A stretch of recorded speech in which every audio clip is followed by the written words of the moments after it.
গুরুদেব স্নান করতে গেলে আসন পেতে আচমন পাত্র তিলকের জায়গা দিয়ে বসে থাকে, গুরুদেব এসেই তিলক করবে।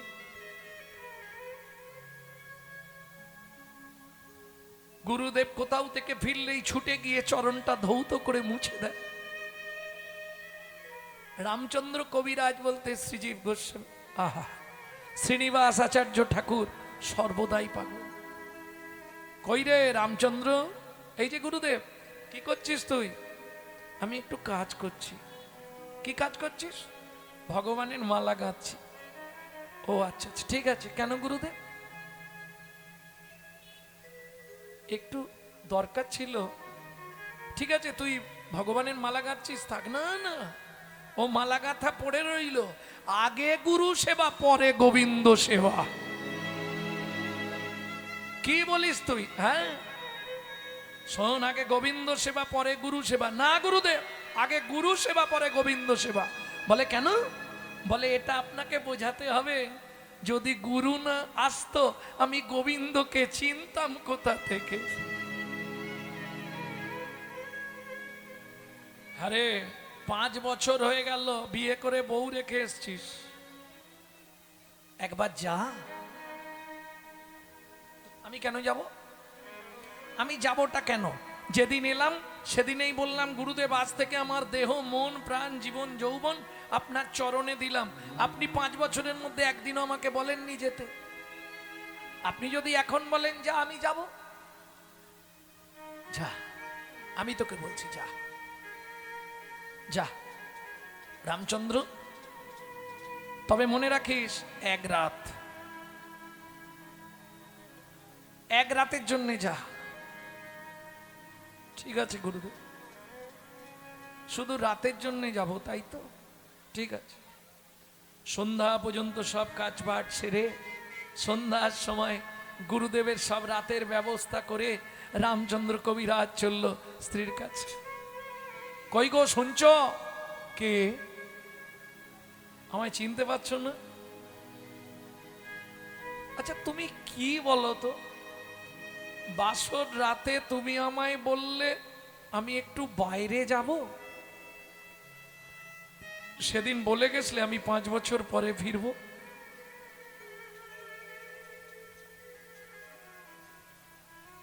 বলে কেন বলে যেতে হবে? এতদিন ধরে গুরু সেবা করেছি, গুরুদেব সেই রকমই তো আমার ভাগ্যে জুটাবে। তুমি 5 বছর আমার আশা পথ প্রাণে চেয়ে বসে আছো, এটা তো আমার গুরু কৃপা ছাড়া আর অন্য কিছু নয়। বেশ, তাড়াতাড়ি করে জল দিয়েছে, চরণটা ধুয়ে দিয়েছে স্বামীর। বসো বসো, কিছু সেবা করে নাও। সেবাটা দিয়েছে, দিয়ে রামচন্দ্র কবিরাজ বলছে এবার আমি একটু বিশ্রাম করি, জানো, একটু ঘুমিয়ে যাই। বলে না, ওটি হচ্ছে না, ওটা হবে না। আজ সারা রাত তোমায় ঘুমাতে দেব না। তাহলে তুমি চুপ করে বসে থাকবে, আমি তোমার কোলে মাথা রেখে শুয়ে থাকবো। 5 বছর ধরে তুমি কেমন করে গুরু সেবা করেছো, আমাকে সেই তত্ত্ব আজকে তুমি সারা রাত ধরে বলবে, আমি শুনে কৌতূহল চরিতার্থ করব। নিতাই গৌর হরিবল।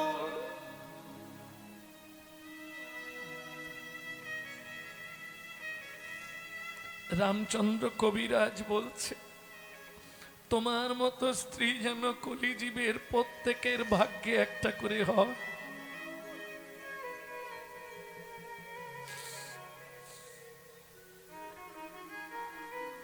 সারা রাত ধরে হরি কথা বলছে, কি গুরুদেব ভালোবাসত, গুরুদেবের কি করে সেবা করেছি, কি গুরুমুখে শুনেছি, সব কথা বলে যাচ্ছে।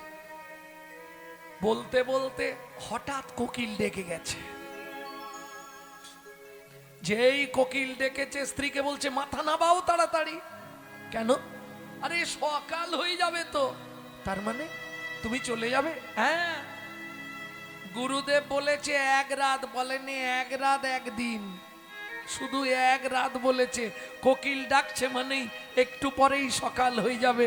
দিন যদি অতিবাহিত হয় গুরু চরণে অপরাধ হয়ে যাবে। আমি চললাম।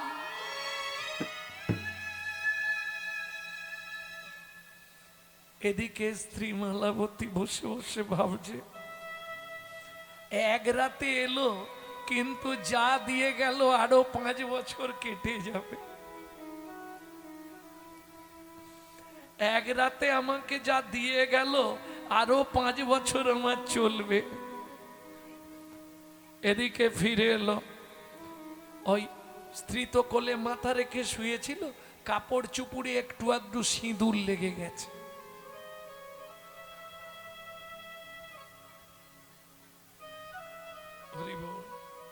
সকালবেলায় গুরুদেব স্নান করতে যাবে, রামচন্দ্র কবিরাজ এসে গেছে। কিরে রামচন্দ্র, চলে এলি? আপনি তো এক রাত বলেছেন, বলেননি তো এক রাত একদিন, শুধু এক রাত বলেছেন। আমি রাত কাটিয়েছি, দিন পড়ে গেছে, আর থাকবো কি করে? গুরুদেব বলে, আমার বলাটা ভুল হয়েছে, তোকে 2 দিন সময় দিলে ভালো হতো। না গুরুদেব, ওই বিষয় বিষ আর পান করবো না, এ বরং ভালো আছি, চলুন তেলটা মাখিয়ে দি। ঠিক আছে, তুই তেল নিয়ে আয়, আমি কাপড় চুপড় ছেড়ে বসছি, তেল মাখাবি। যেই গুরুদেব কাপড় ছাড়তে গেছে, শ্রীনিবাস আচার্য ঠাকুরের কাছে সব সময় থাকতো নরোত্তম ঠাকুর। নরু ছুটে এসে মেরেছে পিঠের ওপর এক চড়। কি হয়েছে? আবার কথা। হাতে সিঁদুর, গালে সিঁদুর, কাপড়ে সিঁদুর, ওই অবস্থায় গুরু সেবা করতে যাচ্ছিস, যা আগে গিয়ে স্নান কর,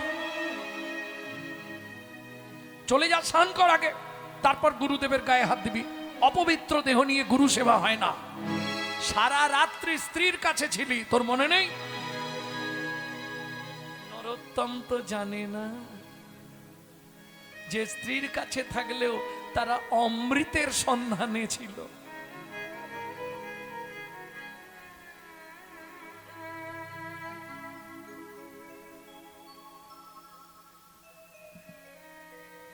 যেই রামচন্দ্র কবিরাজ স্নান করতে গেছে, চালাক তো নরোত্তম, সঙ্গে সঙ্গে তেলের বাটিটা নিয়ে এসে বলছে, গুরুদেব আমি মাখিয়ে দিই। গুরুদেব বলছে, তুই মাখা, তাতে দুঃখ নেই, কিন্তু চরণ দুটোই তুই মাখাস না। কেন গুরুদেব? চরণে কি আমার দেবার অধিকার নেই? শ্রীনিবাস আচার্য ঠাকুর বলছে, নরোত্তম এই চরণ দুটো আমি রামচন্দ্রকে বিক্রি করে দিয়েছি, চরণে তুই তেল দিস নে, তুই গা হাতে মাখিয়ে দে। ঠিক আছে। গামছাটা সরিয়ে যেই না তেল দিতে যাবে, দেখলো গোটা পিঠ টাঙাচিরা দাগ রয়েছে। এ কি গুরুদেব, কি করে এইরকম হলো? হাতের চিহ্ন বসে আছে পিঠের ওপর, আপনার পিঠে কে মেরেছে? মনে নেই নরোত্তম? তুই যখন রামচন্দ্রকে চড় মারলি রামচন্দ্রের পিঠে, রামচন্দ্র চোখটা বন্ধ করে বুকে হাত রেখে শুধু একবার বলল, গুরুদেব হরি বল, তুমি রক্ষা করো। ওরে, রামচন্দ্রের দেহ আর আমার দেহ আলাদা নয়। তুই যখনই রামচন্দ্রের পিঠে চড় মারলি, সেই চড় এসে আমার পিঠে লাগলো। তাই গৌর হরি বল। আছাড় খেয়ে পড়ল গুরুচরণে নরোত্তম। আমি এত বড় মহাপাপ করলাম, এত বড় ভুল করলাম, তুই কি জানিস? তুই ভাবলি সারা রাত বউকে নিয়ে আনন্দেতে ছিল, না, সারা রাত ওর স্ত্রীকে শুধু হরি কথা দিয়ে আবার ভোরবেলায় চলে এসছে।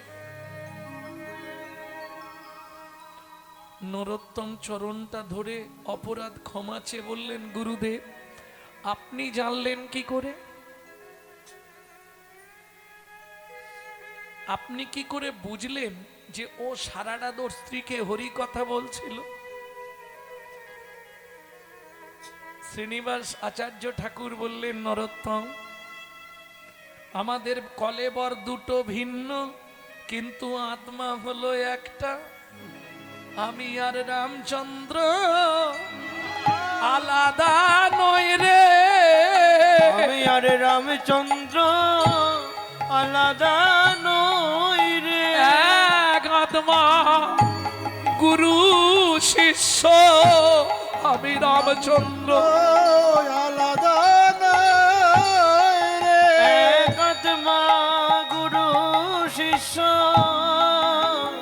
আমি রামচন্দ্র আলাদা নই রে। এক আত্মা গুরু শিষ্য কোন বিভাজন মোদের নাই ওরে।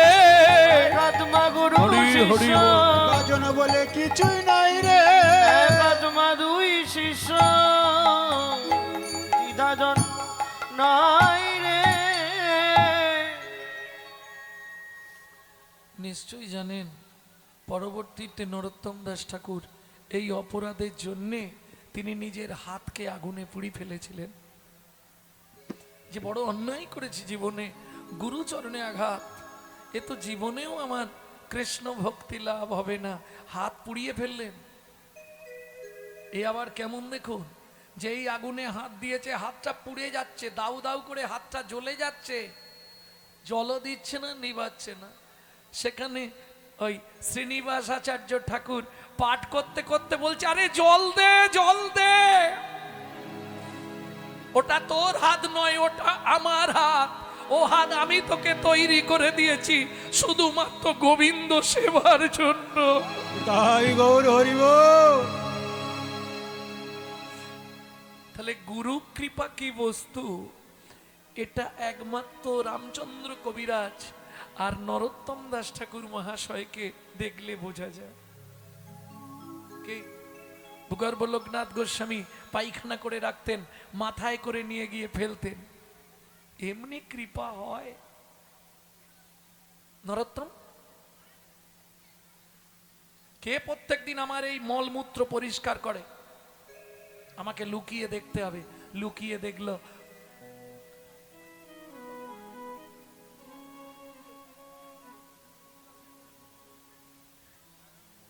বুঝতে পারছি।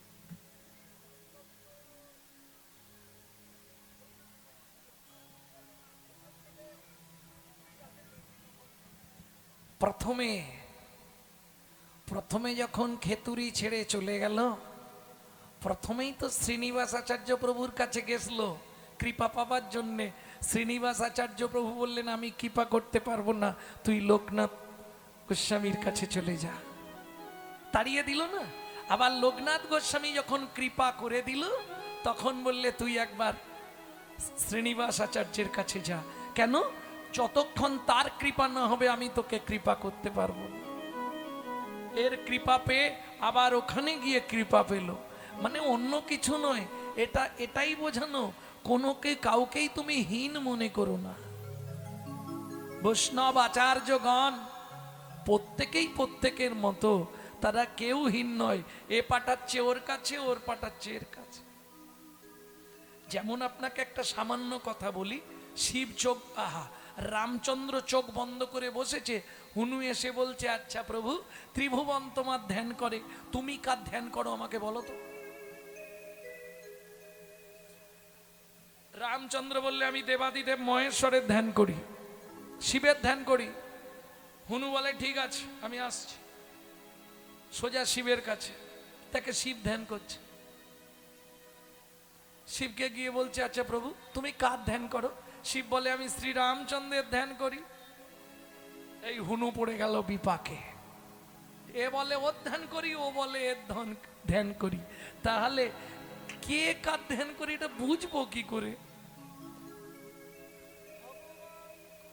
হর হরি আগে আত্মা দুই দেহ ধরি, হর হরি এক আত্মা দুই দেহ ধরি। বিল্লপত্র তুলসী পত্র ভেদা ভেদ করি, তুলসী পত্র বিল্লপত্র ভেদা ভেদ করি। শিবকে তুলসী দেওয়া যায়?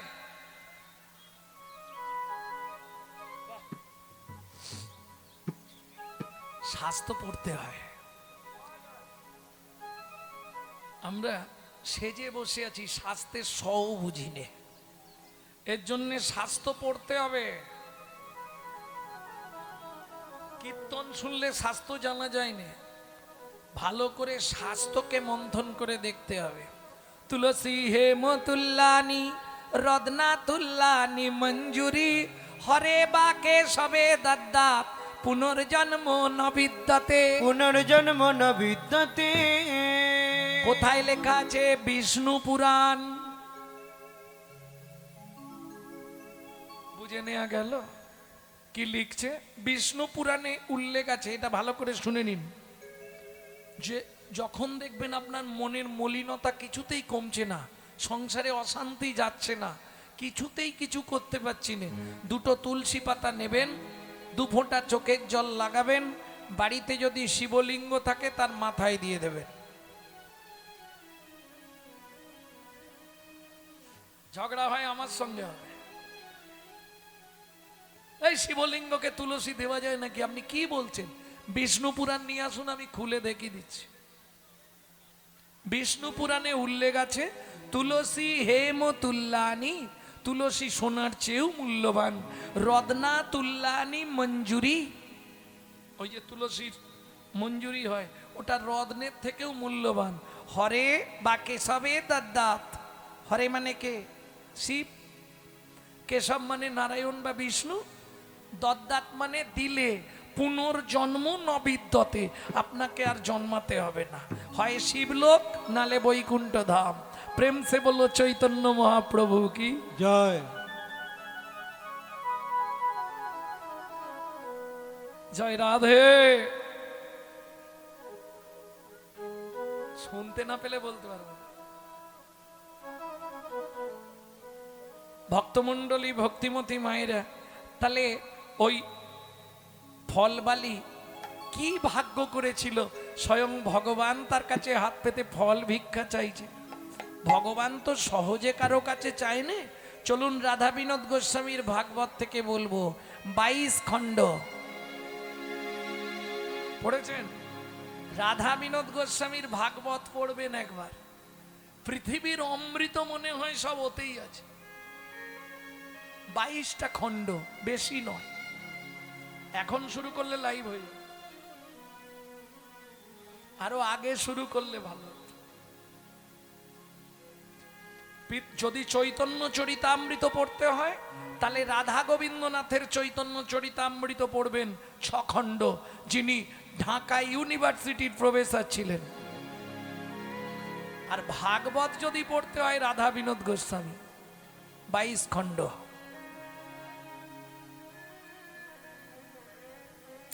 এর উপরে কোনো শাস্ত্র আছে বলে আমার মনে হয়নি, আমার যতখানি ধারণা। আমি তো বাচ্চা ছেলে, আমার ধারণা কম। আমার যতখানি ধারণা, আমার মনে হয় যত অমৃত বোধহয় ওইখানে। সেই রাধা বিনোদ গোস্বামীজি ভাগবতে লিখছে, ভগবান কেন হাত পারলেন? পূর্বের প্রতিশ্রুতি করিতে পূরণ, করিতে পুরাণ, হাত পাতি ফল মাগে ও যদু নন্দ। যদুনন্দ। পূর্বের প্রতিশ্রুতি, কিসের প্রতিশ্রুতি? কার কাছে প্রতিশ্রুতি? চলুন শুনে নি। চন্দ্রকান্ত নামে এক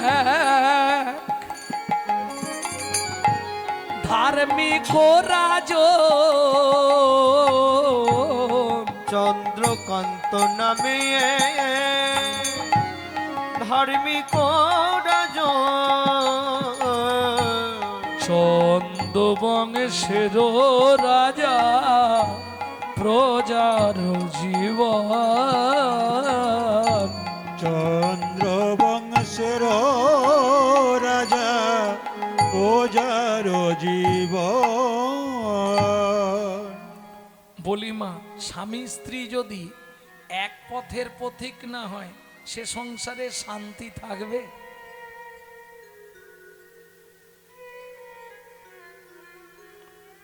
ও যতই হাসি মুখ দেখুন, শান্তিতে খুব কম মানুষ আছে।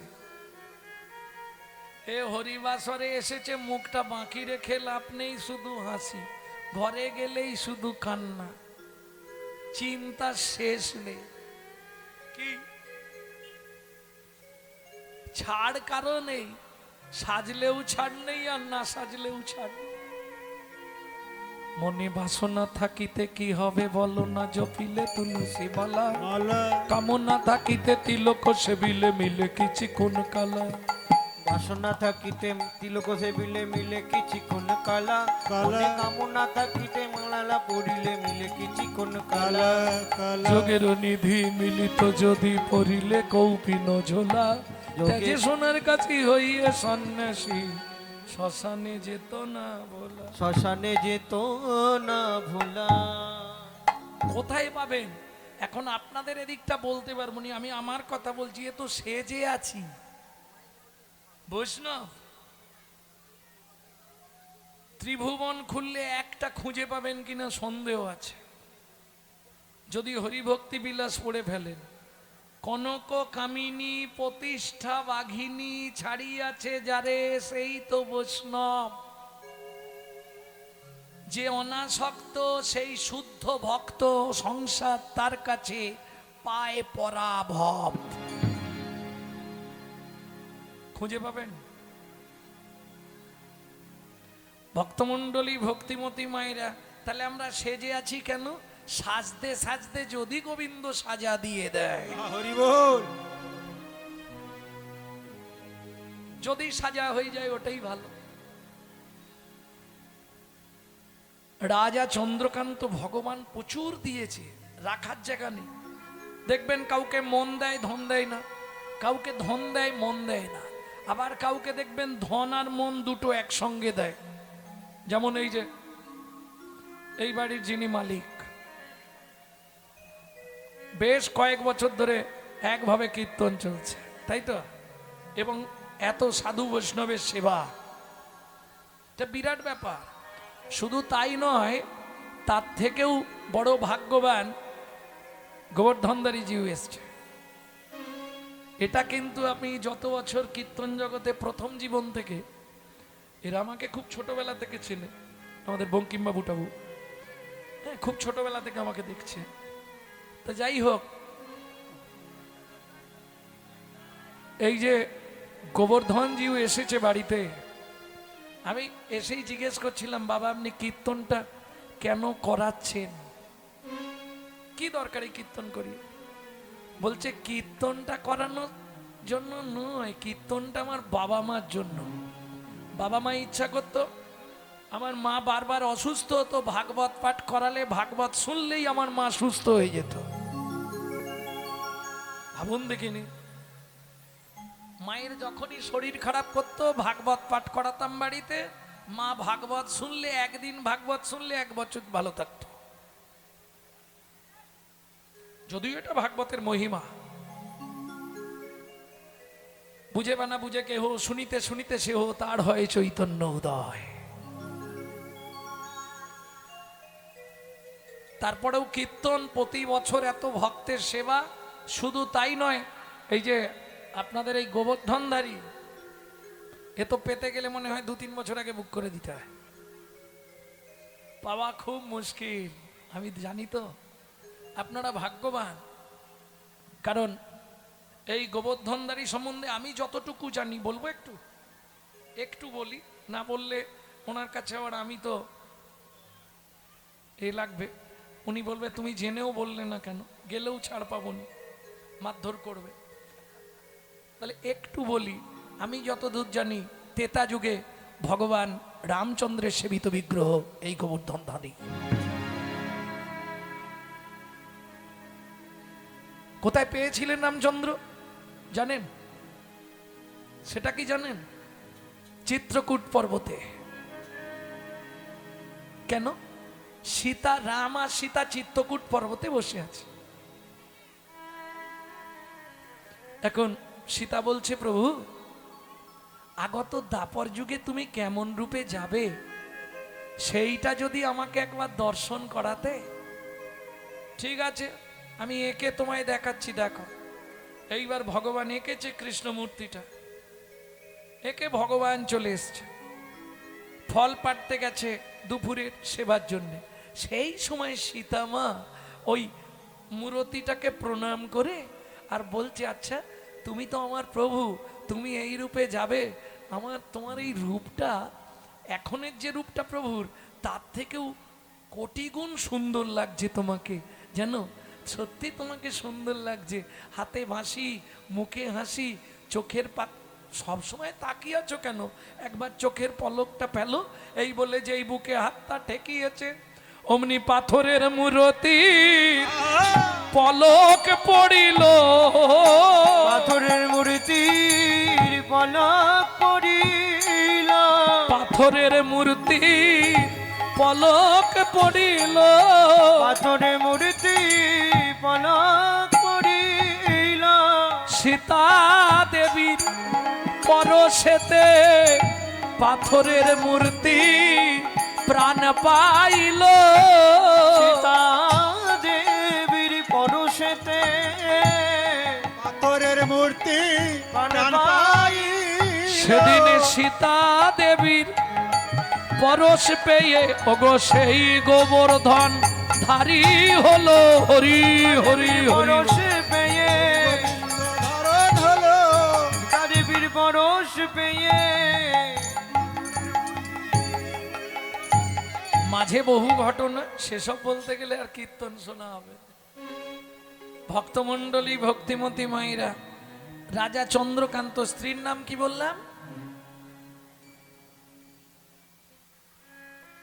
সমস্ত ভক্তমণ্ডলীর প্রসাদের ব্যবস্থা আছে, কেউ যেন অভুক্ত অবস্থায় চলে যাবেন না। বৈষ্ণব মণ্ডলীর আলাদা করে প্রসাদের ব্যবস্থা আছে, সবাই প্রসাদ গ্রহণ করবেন।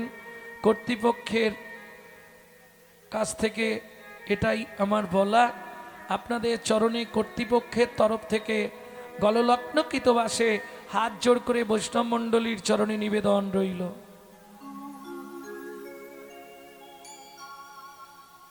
ভক্তমণ্ডলী, ভক্তিমতী মায়েরা, রাজা চন্দ্রকান্ত কোথাকার রাজা?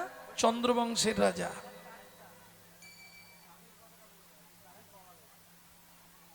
একটা চাবি গুড়িয়ে পাওয়া গেছে, একটা ঘরের সিঙ্গেল চাবি গুড়িয়ে পাওয়া গেছে। যদি কারো চাবি হয় নিয়ে যাবেন। ভক্তমণ্ডলী, ভক্তিমতী মায়েরা, চন্দ্রবংশের রাজা চন্দ্রকান্ত, স্ত্রীর নাম ছিল হেমকান্তা দেবী। সুখের সংসার, কিন্তু ওই যে বললাম ভগবান 16 আনা কাউকে দেবে না, একটু তো কম রাখবে।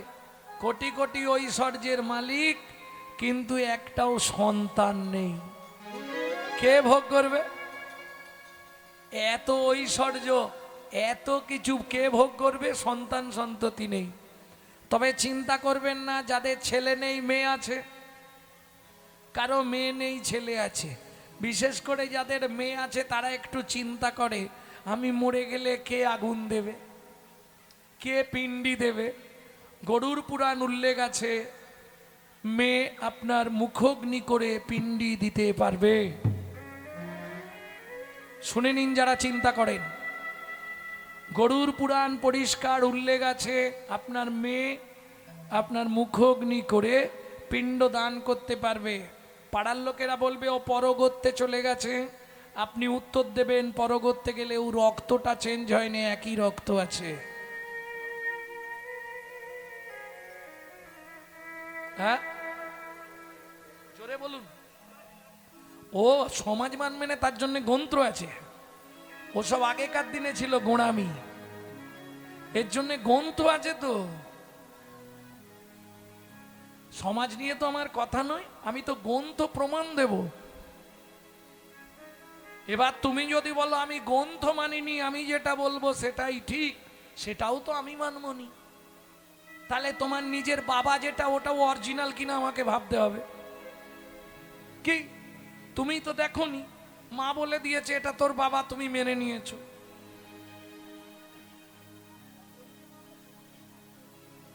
গ্রন্থে লেখা থাকলে মানমনি বললে হবে? গরুর পুরাণ শ্রী বিষ্ণু নারায়ণ বলছে আর গরু শুনছে, যার নাম গরুর পুরাণ। মানমনি মানে সমাজ মানে মেনে। সমাজের সঙ্গে আমার কি আছে যায়? আমি তো যেটা উল্লেখ আছে সেটা বলছি, সেটাই করব। আপনি বলুন আপনার যুক্তি কি বলে? যে বাবার ছেলে নেই তাহলে সে বাপ মা উদ্ধার হবে না তো? না পাড়ার লোকের আগুন দিয়ে পুড়ি দেবে? হ্যাঁ, মেয়ে করবে। আমি তো বললাম পিণ্ডি দেবে মানেই তো শ্রাদ্ধ করা।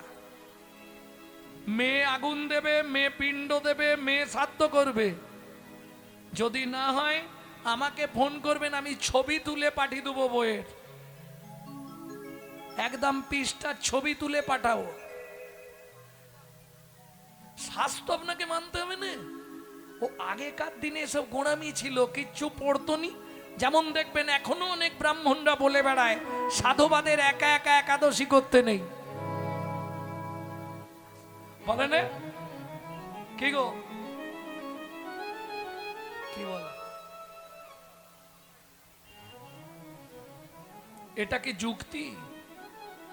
বৈষ্ণব ধর্মের আইন গ্রন্থ হরিভক্তি বিলাস 7 থেকে 70, যে কেউ একা একা একাদশী ব্রত করতে পারিবে। এটা একদম বৈষ্ণব ধর্মের আইন গ্রন্থের কথা, এ মানতেই হবে। আরে 4টে তো রত্ন পেয়েছো, মহাপ্রভুর ভক্ত অগণিত, ডুবুরি কিন্তু 2জন। কেউ ডুবতে পারেনি, সব ঘুরে ঘুরে পালিয়ে এসছে সমুদ্রের জল দেখে। ভালো করে বুঝো না, গৌর প্রেম সমুদ্রের তরঙ্গ দেখে যারা গিয়েছিল সব ফিরে পালিয়ে এসছে। 2জন বসেছিল, আজ না হয় কাল, কাল না হয় পরশু, এসেছি যখন ডুব দেবই। আর যেই ডুব দিল 2 ভাই, 4 হাতে 4টে রত্ন তুলে আনলো শুধু আমাদের জন্য। কি উপহার দিলেন? রূপ গোস্বামী পাদ উপহার দিলেন উজ্জ্বল নীলমণি, ভক্তি রসামৃত সিন্ধু। আর সনাতন গোস্বামী দিলেন বৃহৎ ভাগবতামৃত হরি ভক্তি বিলাস।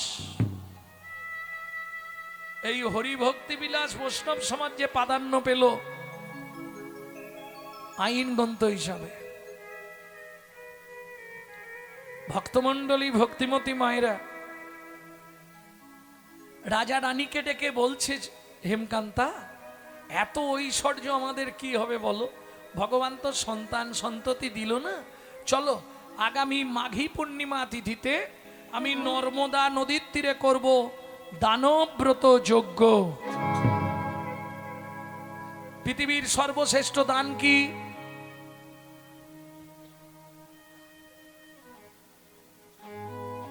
কি দান? আরে অন্নদান। সর্বশ্রেষ্ঠ দান অন্নদান, বস্ত্রদান, এগুলো দান, সর্বশ্রেষ্ঠ দান নয়। দান আবার করলেই হবে না, দান 3 প্রকার, সাত্ত্বিক দান, রাজসিক দান, তামসিক দান। কত বলবো? जो पर भी धरे सदा सो बहुदान किया न किया, जो परदार हरे सदा सो बहु तीरथ गियन गिया, बहुत्यात गिरन गिया।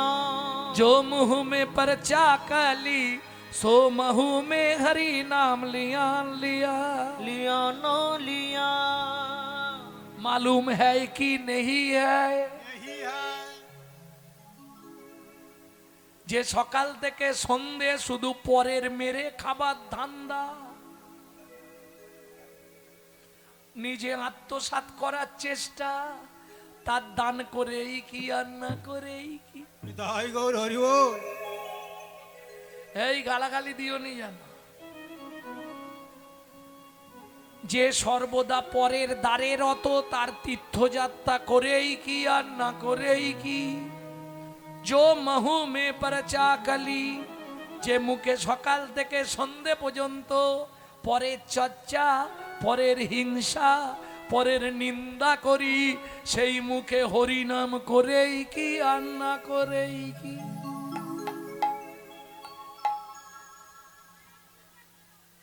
আচ্ছা, একটা জিনিস কি দেখেছেন? সবাই কৃষ্ণ নাম করে বেশিরভাগই, কিন্তু বিপদে পড়লে কি কৃষ্ণকে ডাকে? সত্যি করে বলুন, ডাকে? যাক, তাহলে আপনাদের পাড়ার লোক ডাকে, আমার পাড়ার লোক কিন্তু ডাকে না। বিপদে পড়লে কৃষ্ণকে ডাকে, ঠিক ঠিক বলছেন তো নাকি? না, ঠিক বলছেন না। চ্যালেঞ্জ রইল আমার। এত বড় চ্যালেঞ্জ করছি আমি, বিপদে পড়লে কৃষ্ণকে ডাকে না। তখন কাকে ডাকে জানো? কর কর করাত। কাকে ডাকে? রাম রাম রাম রাম রাম।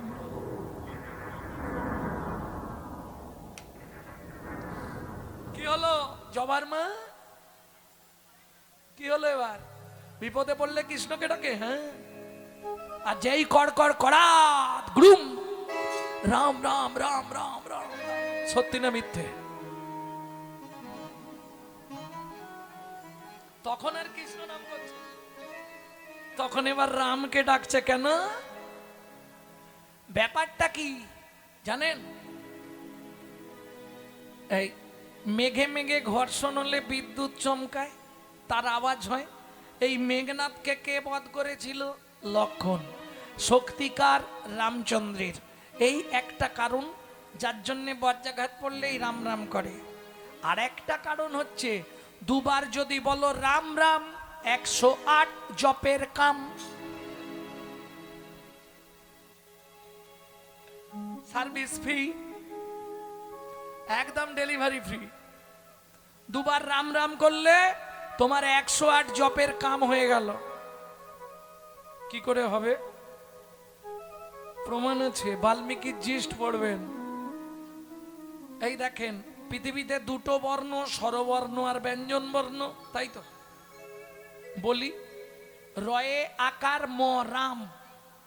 এবার ব্যঞ্জন বর্ণের র ক নম্বরে আসছে? 1 2 করে গুনুন। 27। র আকার আ, স্বরবর্ণের আ ক নম্বরে আসছে? 2। অ আ, তাহলে রয়ে আকার, তাহলে 27 আর 2 কত হলো? 29। ম ম 1 2 করে গুনুন, 25 ম। তাহলে 29 আর 25 কত? অঙ্কে এত কাঁচা। 54। তাহলে দুবার রাম রাম বললে কত হলো? 54 দুগুণে 108। দুইবার রাম রাম 108 নামের কাম। 2 নাম নাম 108 জপের কাম। দুইবার রাম রাম 108 জপের কাম।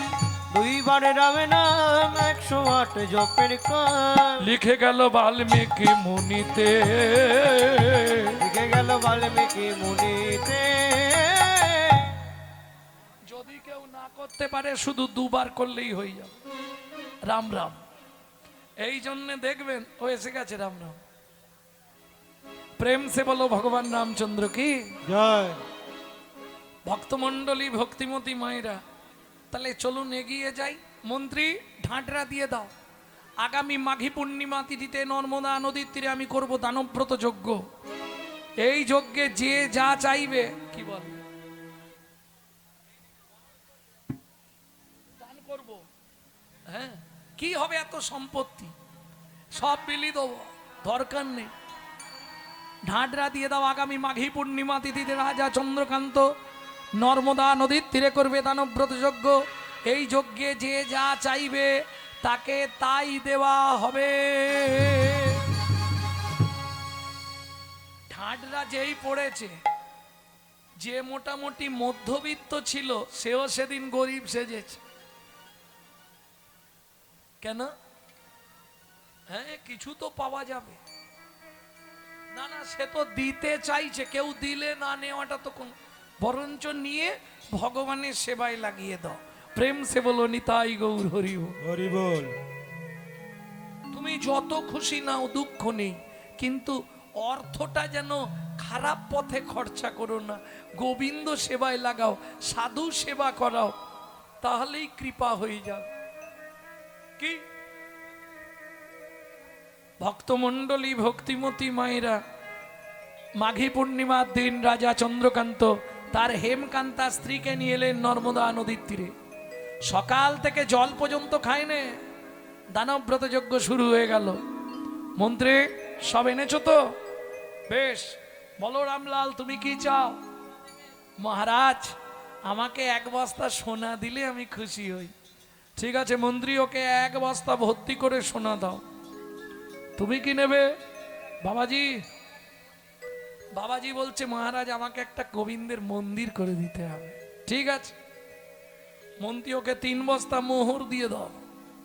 মন্দির তো করবে, সেবক পাবে তো। কলিযুগে ঘর ঘর মন্দির হইবে, সেবক বিহনে তাহে তালা যে ঝুলিবে। লোচন দাস ঠাকুর আর শুনবে, কলিযুগে ঘর ঘর হরি নাম হবে, নাচিয়া গাইয়া সব জমল হয়ে যাবে। বলাই আছে। প্রেম সে বলো চৈতন্য মহাপ্রভু কি জয়। বলো, তোমার কি চাই? আপনার হাতির দাঁতের পালঙ্কটা খুব পছন্দ মহারাজ হয়েছে। আপনি যে পালঙ্কটায় ঘুমান, ওই পালঙ্কটা আমার খুব পছন্দ। মন্ত্রী আমার পালঙ্ককে দিয়ে দাও। তুমি কি নেবে? রাজামশাই আমাকে বস্ত্র দেবেন। বেশ, তোমাকে রাত্রেই দেব, আজ বস্ত্র দেবো। মন্ত্রী ওকে 2 গাড়ি বস্ত্র দিয়ে দাও। যে যা চাইছে কাউকে রাজা ফেরাচ্ছে না। এক গরিব চাষি এসে দাঁড়িয়েছে, মহারাজ আমায় কিছু কৃপা করবেন না? বলো তুমি কি চাও? 10 বিঘে জমি, বুড়ো বয়স, এই বুদ্ধিমান, হাল করে খাবে। মন্ত্রী মহারাজ এই আমার সব থেকে গরিব চাষা, একে একটা সুলো দাও। যে জমিটা চাই, যতটা চাই ওকে দিয়ে দাও। এই যে রাজা বলে দিয়েছে যতটা চায়, ব্যাস, লোভে পাপ। ও তো সুলো নিয়ে গেছে জমির ধারে। মন্ত্রী বলছে এই জমিটা নাও, ভালো, 1 বিঘে, 5 বিঘে, 10 বিঘে, 15 বিঘে। মন্ত্রী বলছে আর যেও নি, এত জমি কি করবে তুমি? বলে শোনো, আমি নিয়ে রাখলে আমার ছেলে পুলে, তার ছেলে পুলে, তার ছেলে পুলে। 25 বিঘে। আরে কি হবে তোমার? 30 বিঘে। 35 বিঘের মাথায় গিয়ে পাটি মুখ থুবড়ে পড়ে গেছে।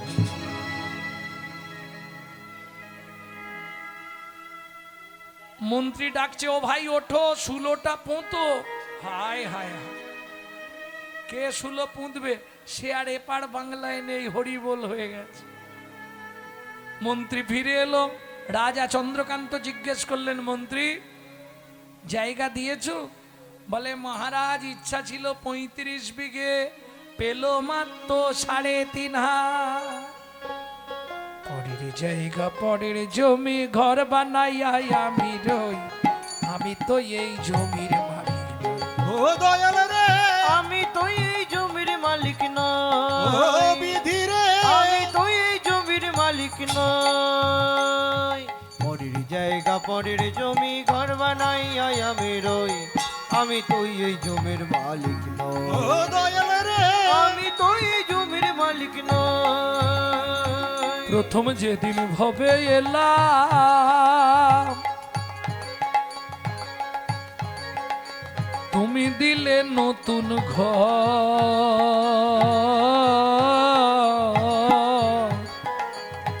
ঘরের কথা ভাবতে ভাবতে, ঘরের কথা ভাবতে ভাবতে, ঘরের কথা ভাবতে ভাবতে ঘরের কথা ভাবতে ভাবতে, তোমায় করলাম পার। আস্তে আস্তে আস্তে। ও মায়েরা, তোমাদের ঘরের দরজা কবে খুলেছিল? তারিখ বলতে পারবে না? ঘরের দরজা কবে খুলেছিল? তুমি জন্মের তারিখ বলতে পারবে, ঘরের দরজা খোলার তারিখ বলতে পারবে না। কেন? মায়ের পেটে থাকাকালীন দরজা খুললে তবে বাচ্চা বাইরে আসার জন্য ছটফট করে। তাহলে বাদ দিয়ে দাও, দরজা খোলার তারিখটা বলা যাবে না। আচ্ছা বন্ধের তারিখটা তো বলা যাবে। কত তারিখে বন্ধ হবে বলো? তাহলে খোলার তারিখও বলা যাবে না, আর বন্ধের তারিখও বলা যাবে না। কেন?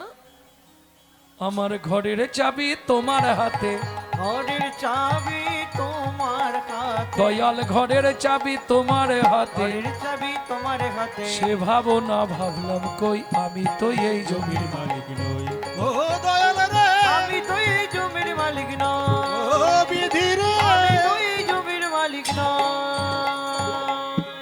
আমি এই জমির মালিক নই। ভক্তমণ্ডলী, ভক্তিমতী মায়েরা, তাহলে এটা ভাড়াটিয়া ঘর বুঝে নিলেন। খুব মন দিয়ে শোনো, কলকাতায় আপনাদের আত্মীয় আছে কি? যারা ভাড়া বাড়িতে থাকে কলকাতায়, তাদের কাছ থেকে জানবেন মাসের 5 তারিখ হলে কেউ ভাড়া চাইবে না। বাথরুমে জল খুলবেন, জল পড়ছে না, বাবু জল পড়ছে না। ভাড়া পেমেন্ট করবেন তবু জল দেওয়া হবে। ঘরে সুইচ মারবেন, লাইট জ্বলছে না, বাবু লাইট আসছে না। ভাড়াটা দিয়ে যাবেন। একই সিস্টেম। এটা আপনার বাপ কেলে সম্পত্তি নয়, এটা ভাড়াটে ঘর। যখনই পারবেন গুনগুন গুনগুন করে যদি ভাড়াটা পেমেন্ট করে দিতে পারেন তাহলে বেঁচে গেলেন। আর না হলে হঠাৎ করে দেখবেন স্যাটেলাইট অফ করে দিয়েছে, কোথাও কিছু নেই, বাথরুমে জল বন্ধ, পেট ফুলে জয় ঢাক, কিডনি ড্যামেজ। একই সিস্টেম। সে যে কতদিন চলবে সব ধরা পড়বে। ক্যামেরা চলছে, ওই ক্যামেরায় শিরা উপশিরার ছবি ওঠে, কিন্তু তোমার মন কি বলতে চাই ও ক্যামেরায় ধরা পড়বে না, ওটা গোবিন্দের ক্যামেরায় ধরা পড়ে যাও। হরি বল। বুঝলে না? মন ভালো নয়, তীর্থ করে আর মিচামিচি খেটে মরে। ভক্তমণ্ডলী, ভক্তিমতী মায়েরা, তাহলে রাজা চন্দ্রকান্ত দানবব্রত যজ্ঞ শেষ করলেন। মন্ত্রে তুলসী পাতা গঙ্গার জল হাতে নিয়ে এবার দানবব্রত যজ্ঞ শেষ করব। তার আগে একবার জেনে নি কেউ কি বাকি আছে কিনা। হে প্রজাগণ, আজ সকাল থেকে যে দানবব্রত যজ্ঞ চলছিল এবার তার সমাপন হবে। সমাপন করার আগে একবার জানতে চাইছি, আর কি কেউ দান নিতে বাকি আছো? আমি আছি গো, আমি এখনো বাকি আছি, বাকি আছি, বাকি আছি, বাকি আছি। বাকি। কোথায় তুমি? আসছি মহারাজ। এসে দাঁড়ালেন, চমকে উঠল রাজা দেখে। কোথায়? হেন কালে নারদ ঋষি দাঁড়ালো সম্মুখে আসি। কালে নারদ ঋষি দাঁড়ালো সম্মুখে আসি, কহিলেন মধুর বচন, কহিলেন মধুর বচন। আমি এখনো বাকি আছি, আমি এখনো বাকি আছি, তুমি আমায় দান করো রাজা, আমি এখনো বাকি আছি। আমায় দান করো রাজা, তোমার দান গ্রহণের অভিলাষী। হরি হরি হরি আমায় বল। দান করো রাজা, গ্রহণের অভিলাষী, আমায় দান করো রাজা, আমি এখনো বাকি আছে। এখনো বাকি আছি।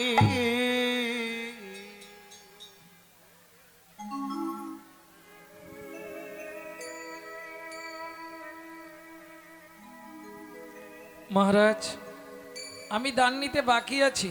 রাজা চন্দ্রকান্ত নারদ মুনিকে দেখেই ক্রোধে অগ্নি প্রজ্বলিত। দূর হয়ে যা সম্মুখ হতে পেশনির কুমার, পেশনির কুমার। রাজা চন্দ্রকান্তে দান মাগো, কি সাধ্য তোমার? কি সাধ্য তোমার?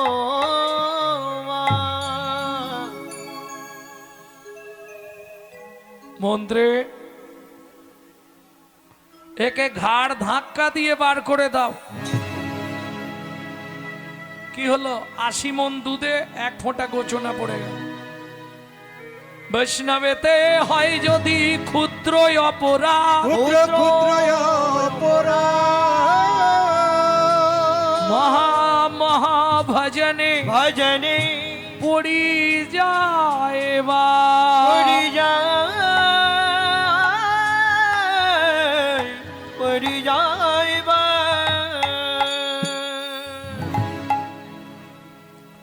শুনুন মহারাজ,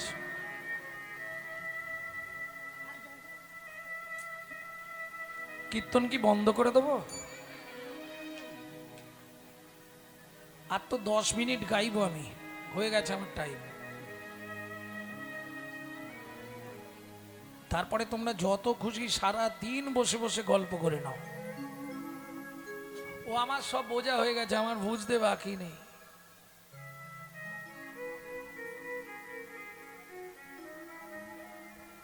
ভক্তমণ্ডলী, ভক্তিমতী মায়েরা, নারদ মুনি বলছে মহারাজ দান দেবেন না এটা বলে দিলে আমি চলে যাব, কিন্তু যে ব্যবহারটা আপনি আমার সঙ্গে করলেন এটা মোটেই বাহ্য নয়। আমি দাসীর পুত্র, আমি পেশনির কুমার, আমার জন্মকর্মের ঠিক নেই। শুনুন মহারাজ, আমি ভেবেছিলাম আপনি ভক্তি সম্পন্ন, বিবেক বিবেচনা জ্ঞান আপনার আছে,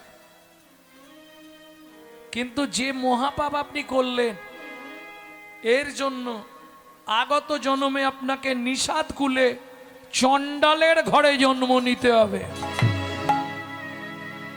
দূরে দাঁড়িয়ে ছিল রাজা হেমকান্তের, চন্দ্রকান্তের স্ত্রী হেমকান্তা দেবী ছুটতে ছুটতে এসে নারদ মুনির চরণে আছাড় খেয়ে পড়ল। ও গো মুনিব,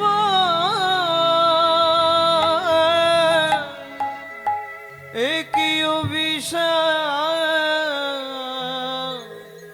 তুমি দিলে, ক্ষমা করো। না জেনে না বুঝে আমার স্বামী তোমার চরণে কঠিন অপরাধ করেছে। তুমি তো কৃপাময়, করুণা করে এই অভাগীরে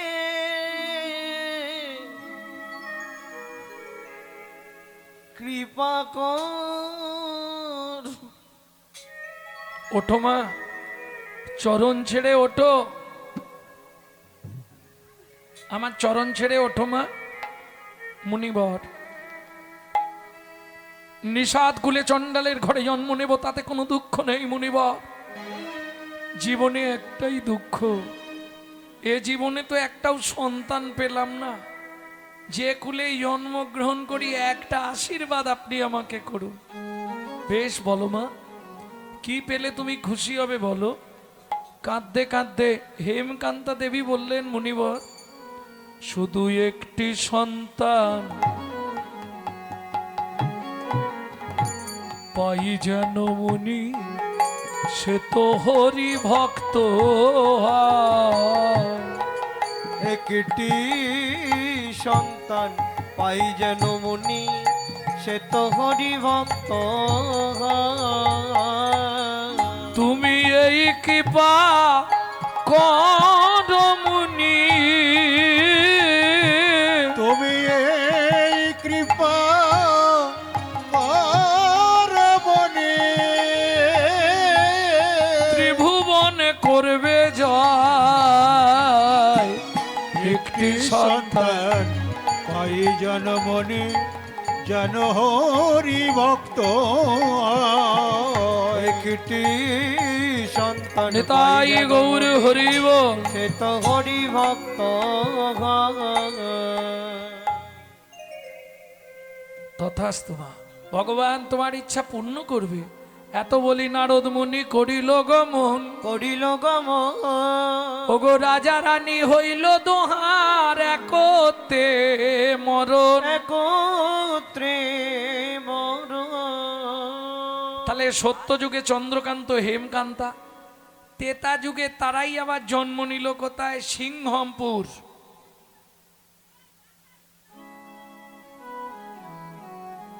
নাম হলো সবর, সবরী।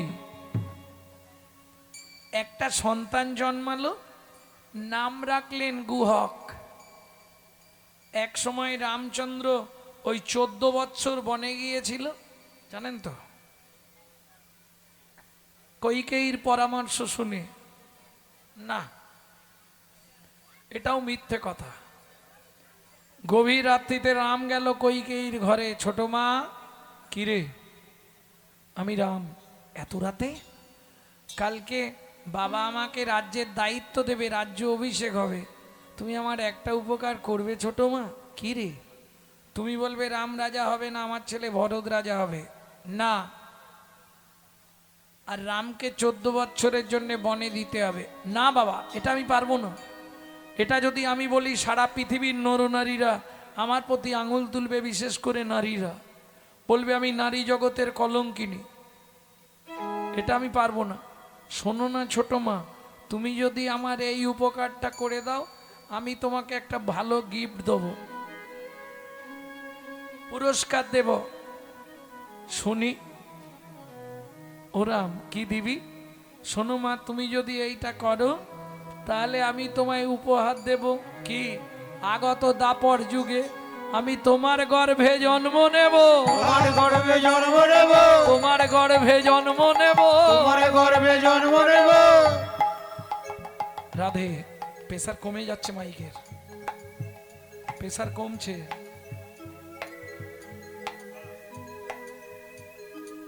ভোল্টেজ দেখো। আমি তোমার গর্ভে জন্ম নেব। তোমার গর্ভে জন্ম নেব। তোমার গর্ভে জন্ম নেব। তোমার গর্ভে জন্ম নেব। তুমি দেব কি আমি কৃষ্ণ হব, তোমার গর্ভে জন্ম নেব। তুমি হবে আমি কৃষ্ণ হব, তোমার গর্ভে জন্ম নেব। বেশ, ঠিক আছে, তা হবে। হ্যারে রাম, কি তুই 14 বৎসরের জন্যে বনে যাবি? কেন জানেন? কেন গেছিল 14 বৎসরের জন্যে? শিব দুর্গার বিয়েতে পুরোহিত ছিলেন ব্রহ্মা। দুর্গার রূপ দেখে ব্রহ্মার রতি কলসিত হয়ে পড়েছিল বালির ওপর। পা দিয়ে বালির মধ্যে ঢাকা দিয়ে দিয়েছিল, 60,000 বালির গায়ে লেগেছিল। তারা জন্মগ্রহণ করলেন 60,000 বাল্যখিল্য মুনি।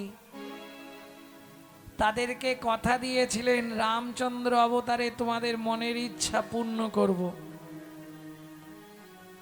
রামচন্দ্র অবতারে আমি 60,000 মুনিদেরকে উদ্ধারের নিমিত্তে বনে যাব।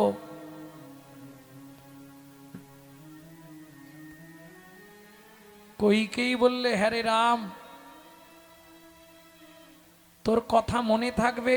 বলে, মনে আছে কিনা এসেই প্রমাণ দেবো। কি করে?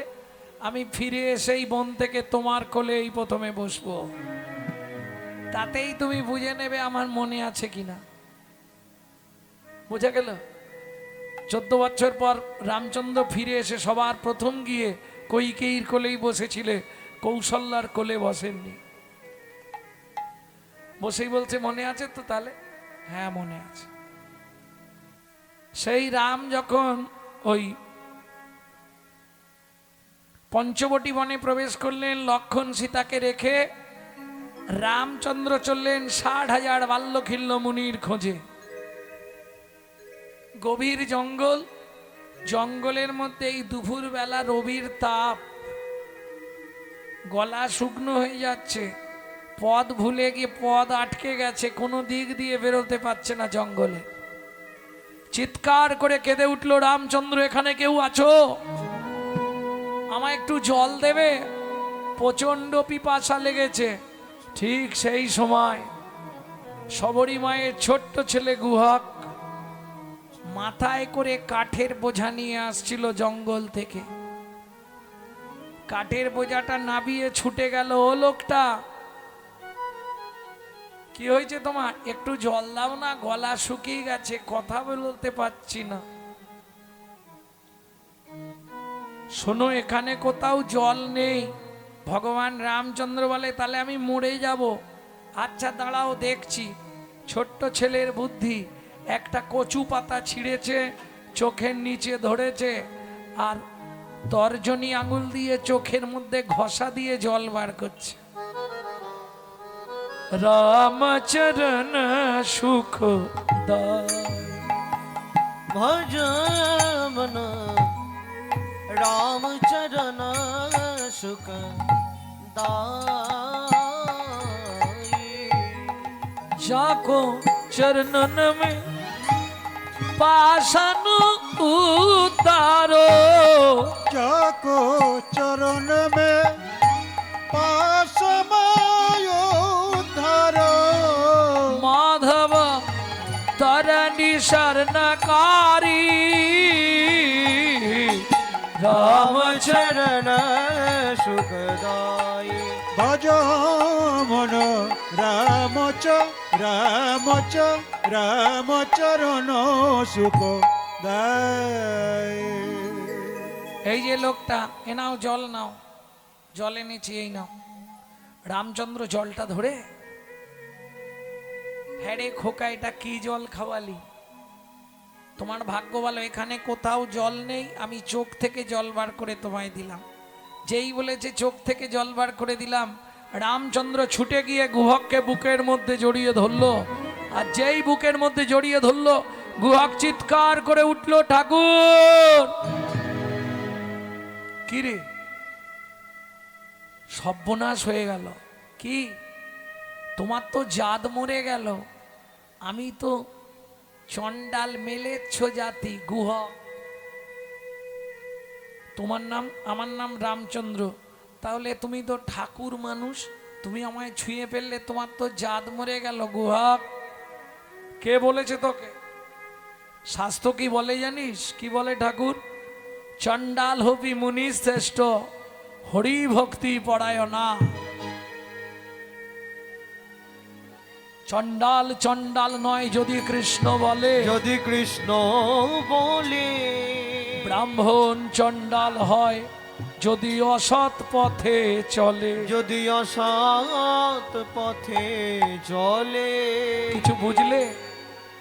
কিংকুলেন বিশালেন গুণহীনস্তি জোনারা, অকুলীন শাস্তজ্ঞ দৈব তৈরপি পূজ্যতে।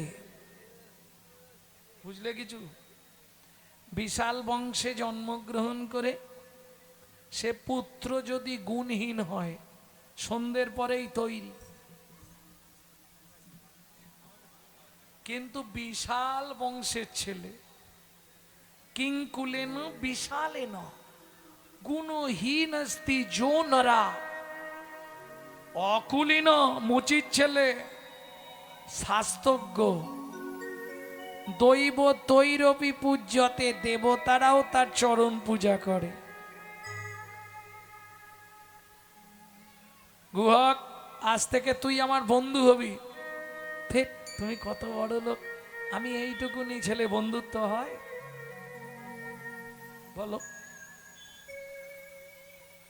ঠিক আছে, এখন আসি। হ্যাঁ, কাঠ গেলে ভাত রান্না হবে, আসছি। গুহক কাঠের বোঝা মাথায় নিয়ে নাচতে নাচতে ঘর ফিরছে। কৃষ্ণ কেশব কৃষ্ণ কেশব কৃষ্ণ কেশব তাই রাম রাঘব রাম রাঘব রাম রাঘব। राघव लक्ष्मण কৃষ্ণ কেশব কৃষ্ণ কেশব কৃষ্ণ কেশব তাহি মা, রাম রাঘব রাম রাঘব রাম রাঘব রক্ষমা। कृष्ण केशव कृष्ण केशव ताहि मान, राम राघव राम राघव राम राघव लक्ष्मण। গুহক মা, এত দেরি কেন? আগে কাঠটা নামাই বলছি। সবরী মা, এত দেরি হলো কেন? ওমা মা, কি হয়েছে জানো?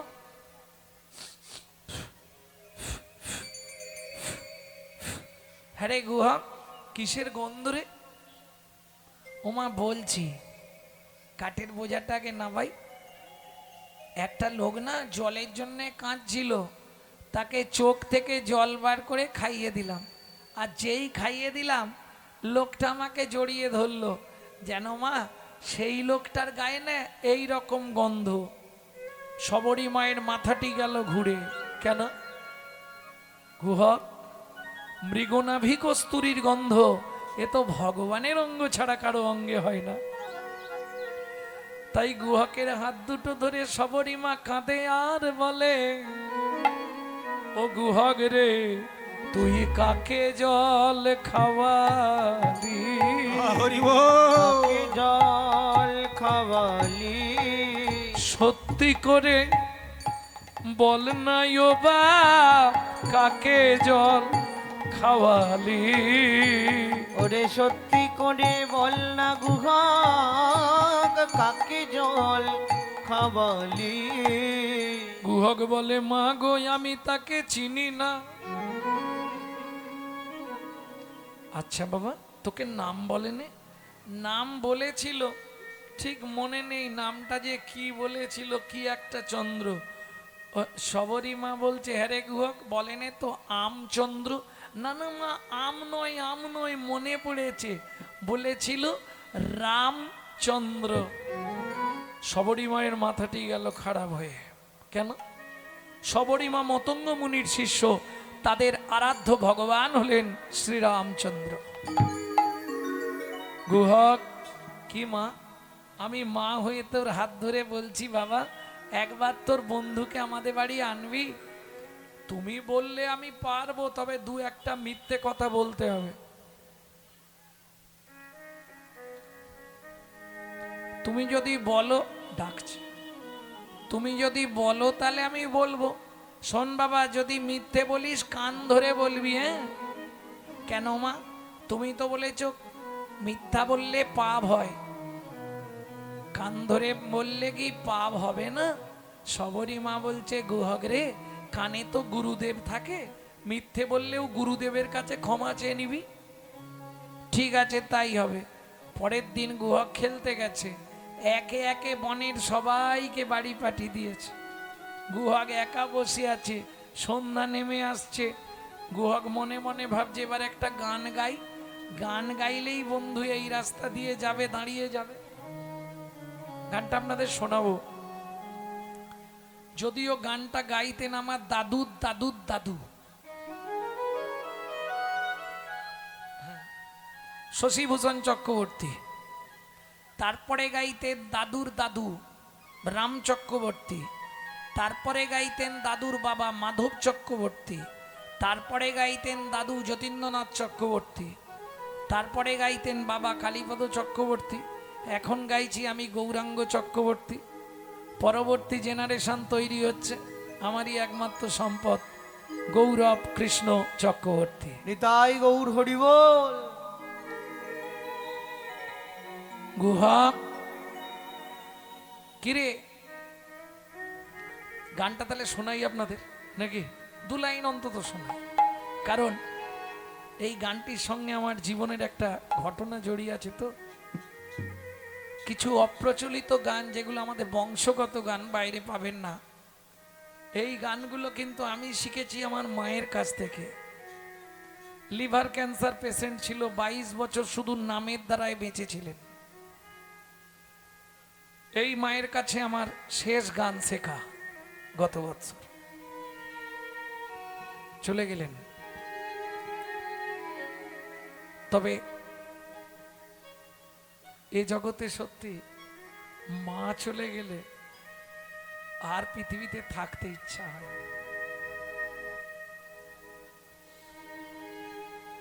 একদিন গান থেকে ফিরেছি, ভোর তখন 3:30 হবে। হঠাৎ ডেকে বলছে বাবা একটা গান মনে পড়েছে, লিখে নে তো। ঠিক তার কদিন পরেই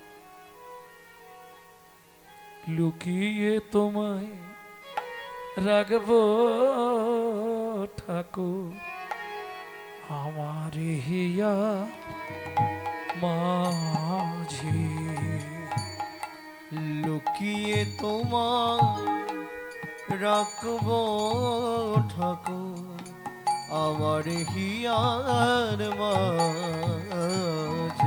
মনে মনে তোমার পূজা আমি মনে মনে তোমার পূজা করব সকাল সাজে।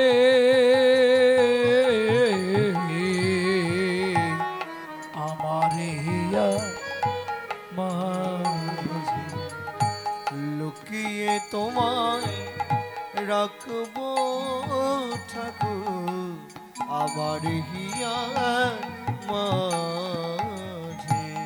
নাই বা যদি দেবদাসীটা তোমার মাথায় চামর ঢুলায়, নাই বা যদি দেবদাসীরা তোমার মাথায় চামর ঢোলা, বলো ক্ষতি কি তাই শঙ্খ ঘন্টা নাই বা যদি বাজে,